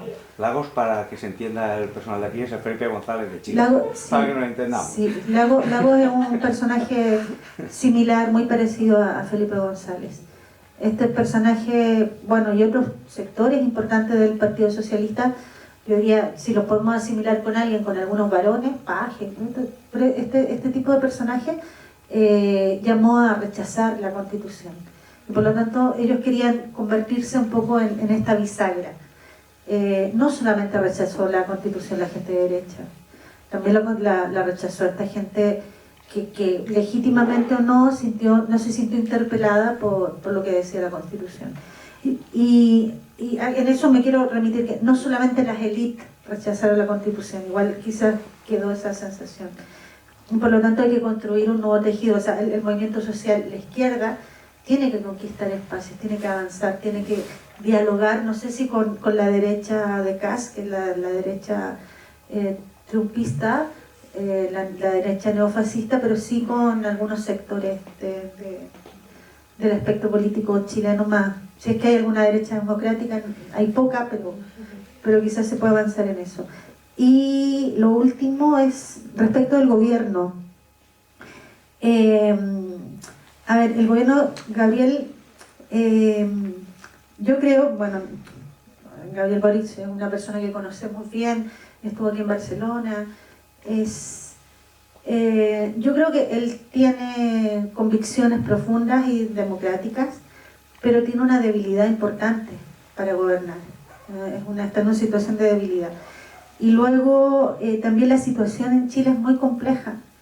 En Chile hay un importante problema con la violencia y con el narcotráfico. Y eso es algo que en los últimos años de desgobierno de la derecha, los últimos años la derecha facilitó la instalación de bandas organizadas, de crimen organizado. En Chile uno de los grandes desprestigios del movimiento social del despertar o del Chile despertó fue precisamente que hubo mucha violencia y mucho saqueo en la calle. Entonces la gente también rechaza este movimiento porque lo atribuye que una parte importante de este movimiento es un movimiento violentista y que saquea, que quema. Hay otra parte que hay una criminalización muy grande del movimiento mapuche del sur de Chile. Hay un conflicto en el sur de Chile, un conflicto, bueno, es un conflicto muy complejo pero que tiene que ver con las tierras y tiene que ver con las identidades de los pueblos originarios en Chile, y también ahí hay un conflicto importante. Entonces, Gabriel Boric tiene que lidiar con esta agenda de seguridad. Salía, creo, una encuesta ayer o hoy que decía que en Chile le preocupaba al 78% más la seguridad que la libertad. O sea, el tema en este momento urgente para los chilenos y las chilenas, además del tema de las alzas de los precios, que es lo mismo que tenemos aquí, es el tema de la seguridad. Y ahí es donde los gobiernos en general de izquierda son muy débiles, sobre cómo transmitir seguridad, cómo transmitir un discurso, una agenda política donde la gente se sienta segura, donde la gente sienta que no le van a saquear el negocio, donde los narcotraficantes van a ser sancionados. Los narcotraficantes están muy metidos en estructuras de poder, incluso en la policía chilena.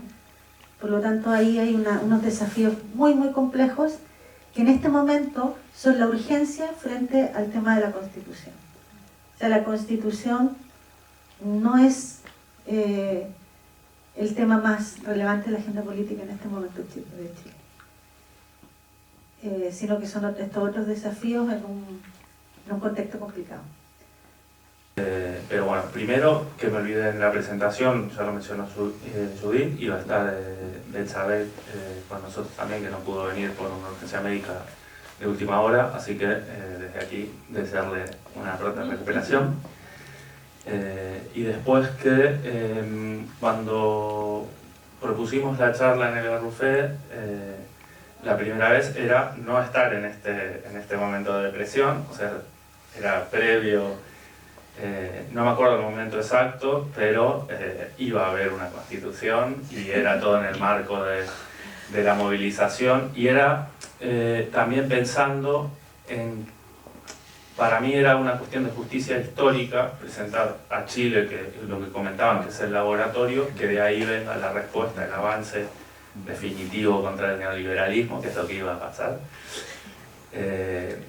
Pero bueno, yo no creo que sea un proceso cerrado. Y había salido el tema de la solidaridad antes, y bueno, hasta se me marcó como vecino.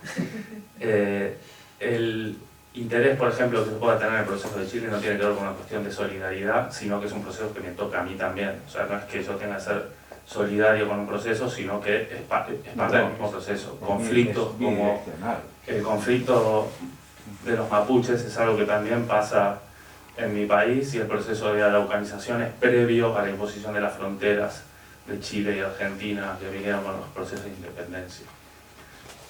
Y sobre todo porque, bueno, es de pensar, esto es una derrota a nivel nacional para Chile, o un obstáculo en un proceso que es más amplio, creo yo, y que tiene que ver con una cuestión regional.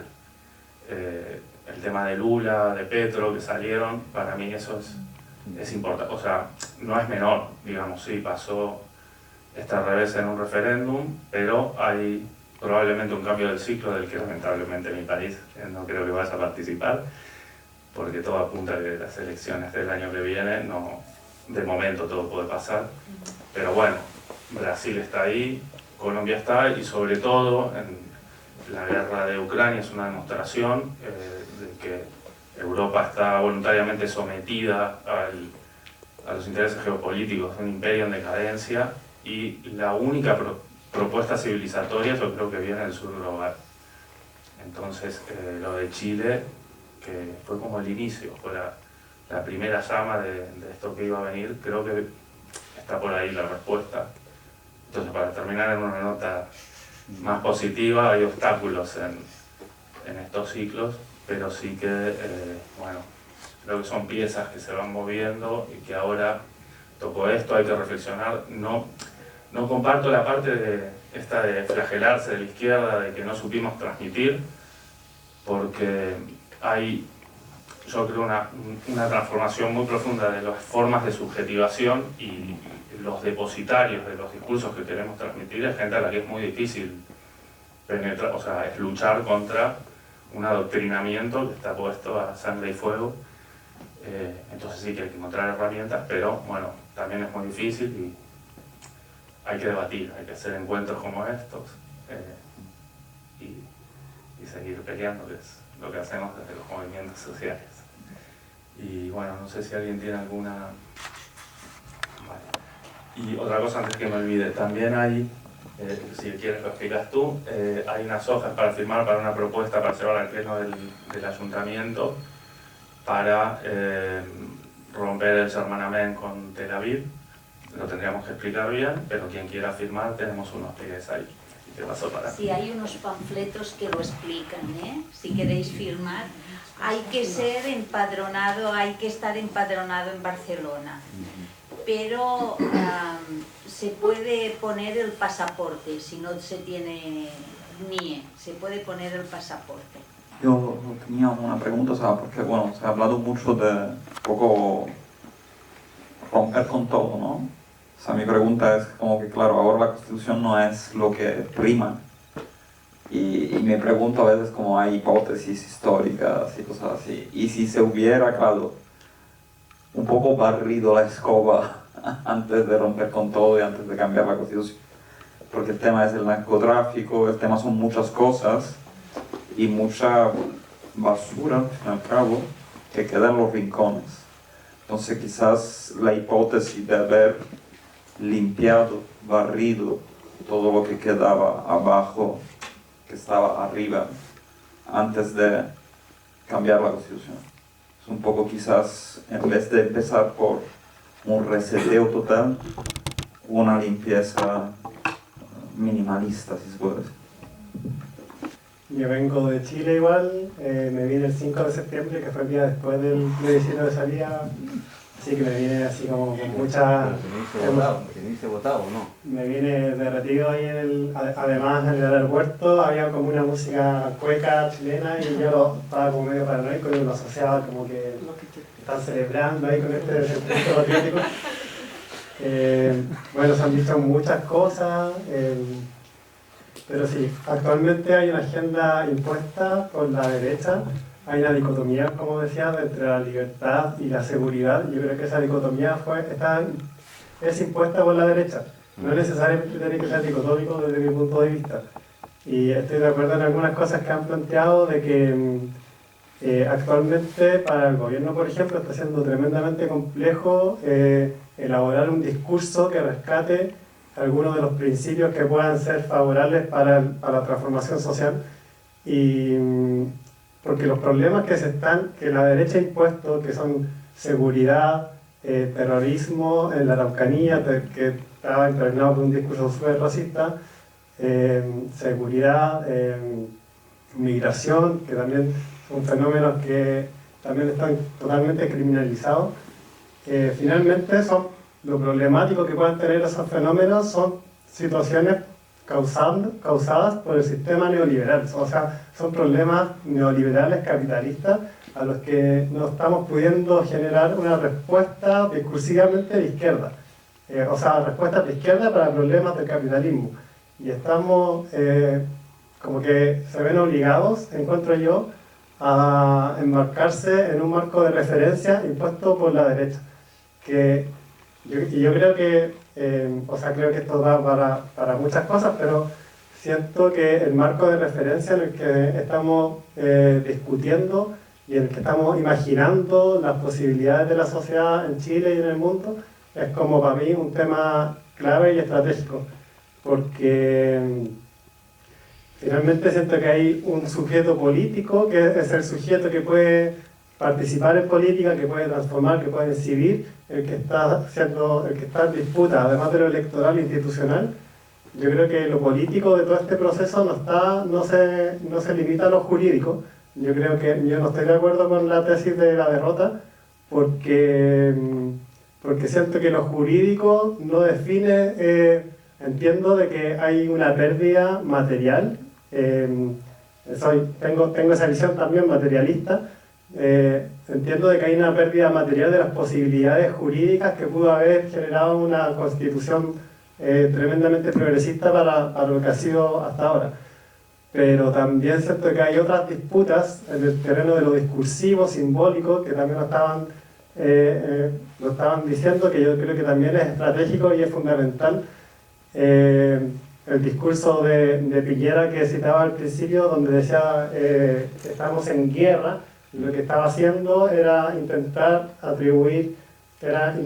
hacer de que la gente se desidentifique con la protesta social, que diga, eso no me representa, eso es criminal, yo no soy eso. Yo creo que la identificación que vamos a tener con la otredad, que es no sé, es la izquierda, el mapuche, son las mujeres, son las disidencias sexuales, es todo lo otro, que siempre nos han dicho que es ilegítimo.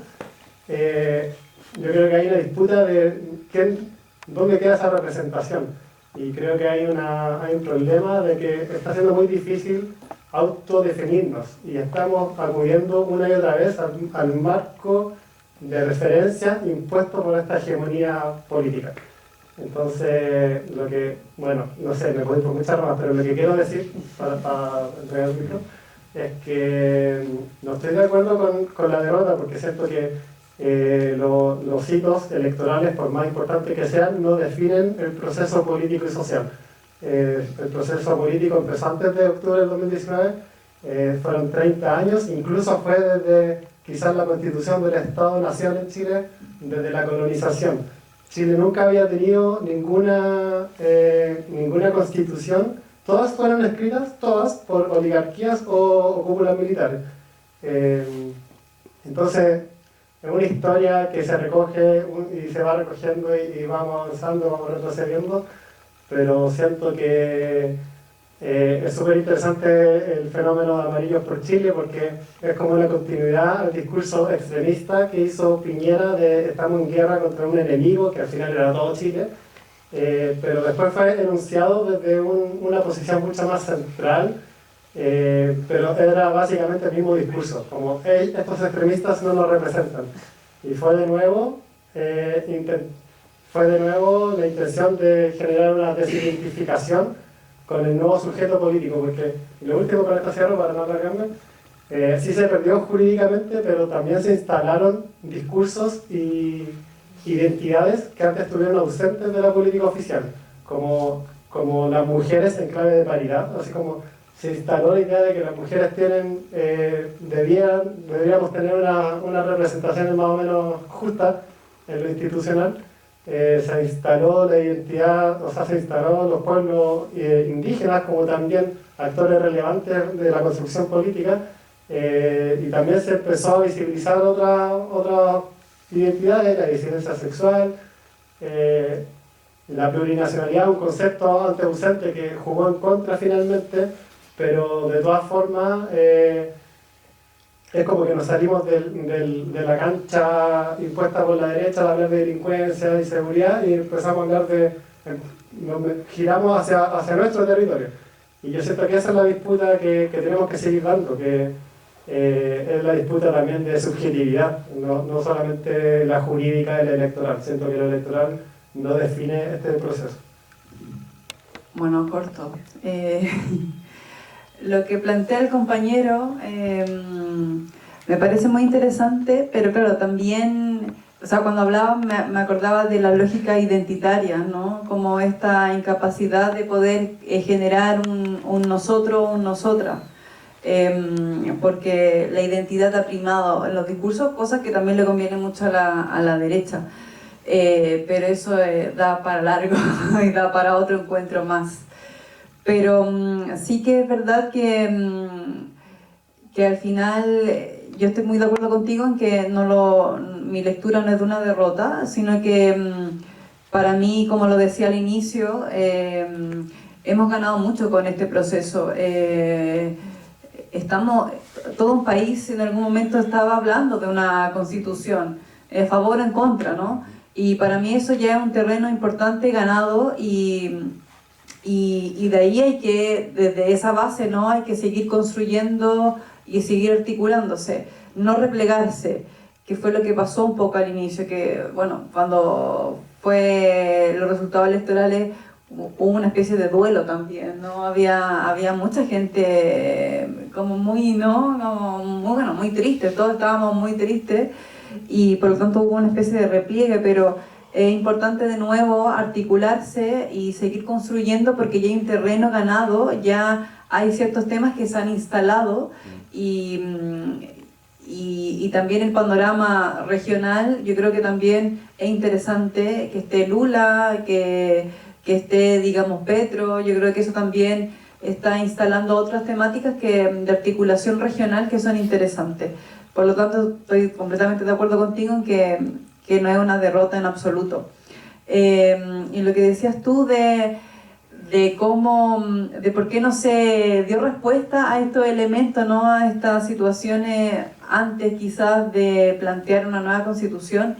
Eso también fue un tema de discusión cuando fueron las protestas, porque era como, vale, estamos avanzando hacia un proceso constituyente, pero Piñera podría haber dado respuesta a las demandas como más frecuentes que solicitaba la gente.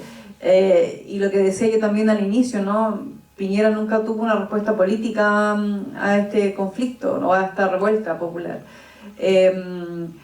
Pero claro, no sé tampoco, claro, es una hipótesis al final, cómo hubiese sido el proceso si se hubiese dado respuesta primero y después hubiésemos avanzado en un proceso constituyente. Yo creo que se podían hacer las dos cosas al mismo tiempo, no creo que son procesos que digamos obstaculizan al otro. Sí que es verdad que en algún momento, producto de la instalación de la propia convención, de la temática de la convención, sí que se dejó de leer, creo, el sentir de la gente respecto a que la gente estaba molesta porque básicamente el coste de la vida era muy alto y no podían solventarlo. Y eso se dejó de escuchar por sobre ciertos discursos que a veces la izquierda apelamos mucho a los simbolismos. Yo creo que estoy de acuerdo contigo en que no hay que autoflagelarse así como nosotros tenemos la culpa, la izquierda lo hacemos mal, porque evidentemente estamos compitiendo con una maquinaria que es brutal y tenemos que sentarnos a conversar y cómo combatimos eso. Pero también hay cosas que no lo hacemos tan bien. También hay cosas que hay que mejorar y hay que hacer la autocrítica. Y muchas veces nuestros discursos son discursos muy simbólicos, ¿no? Que apelamos mucho a los simbolismos y que es una de las cosas que también se le critica al presidente actual, que de hecho sus primeros meses eran muy cargados de lo simbólico, ¿no? Que a mí me parecía súper interesante, pero claro, luego cómo mejora las condiciones materiales de la gente. Y eso todavía yo creo que, el gobierno de Gabriel Boric ha hecho muchas cosas interesantes en cuanto a eso, a las condiciones materiales. Cosas que obviamente tampoco la derecha lo comenta, ¿no? En los medios de comunicación. Pero sí que es verdad que muchas veces hacemos un uso recargado de los simbolismos. Y la gente quiere que sus vidas mejoren, ¿no? Entonces, es siempre una disputa en eso y creo que es algo que hay que reflexionar y ver cómo se puede mejorar. Sí, ahora hay que terminar. No, yo soy la de la derrota, ¿no? Pero como dice la canción de Inti Illimani, la derrota siempre es breve. Es un espíritu que mueve la vocación de la guerra. No me voy a poner a cantar, pero bueno, la canción de Inti Illimani dice que la derrota es breve. Y al final, y esa derrota breve para mí es el espacio de los aprendizajes y solamente la idea, bueno, yo soy de educación, yo vengo del mundo de la educación popular y creo que eso también, transmitirla aquí también, ¿no? La necesidad de hacer educación, de esta educación popular, esta educación concienciadora, ¿no? Esta educación que nos permita desde los barrios, desde los espacios, incluso desde el grupo de Facebook en el que estamos, que a veces pasan unas cosas horrorosas, unos discursos terribles, pero ¿cómo hacemos pedagogía? Y esa pedagogía pasa por la asociación de vecinos, por estar aquí, por hablar con la vecina y tratar de transmitirle esto que al final es lo que tú dices, o sea, el problema sí del narcotráfico y de todo lo que hay detrás del capitalismo, lo hay, pero la gente quiere vivir con seguridad. Entonces, ¿cómo somos capaces de articular un proceso que vaya a generar mayor capacidad de reflexión respecto de las realidades sociales y respecto de lo que pasa, ¿no? Cómo de lo evidente vamos a lo complejo, y ese es el proceso como de generar cada vez y ponerle el valor a los pedagogos y pedagogas que podamos ser cada uno y cada una en la vida cotidiana. El ejercicio nuestro de la pedagogía, yo siempre se lo digo a mis estudiantes, pero ¿qué es ese, no? Yo me siento pedagoga cada día, pedagoga crítica y trabajar en la educación crítica y transformadora cada día, hablando y tratando de explicar y que la gente que nos rodea también sea capaz de entender la complejidad de lo que hay detrás de las cosas que a veces parecen muy evidentes pero que no lo son. Lo dejaría ahí. Muy bien.